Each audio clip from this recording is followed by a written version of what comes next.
Shoulder stiffness, you want to do the pendulum swing to loosen it up. This is commonly called a 50-year-old shoulder. So you don't have to be 50 years old to have this. But let's say you wake up and you can't lift your shoulder. It's like this is how much you can lift it, right? It's a shoulder stiffness, adhesive capsulitis. There's many words for these, but basically you can't move your shoulder, right? So what you're going to do is you're going to do the pendulum swing. So you're going to lean, okay, this is the shoulder, right? So you're going to let it just hang loose, relax. It should be like jelly. See, you should move it, it should be like jelly, right? And what you're going to do is you're going to start small. You're going to make these little circles. Circles like a pendulum swinging, right? And then you get bigger and bigger and bigger.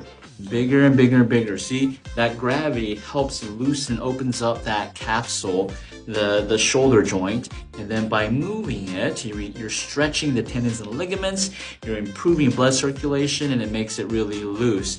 You're going to do this every single day for about a minute, okay?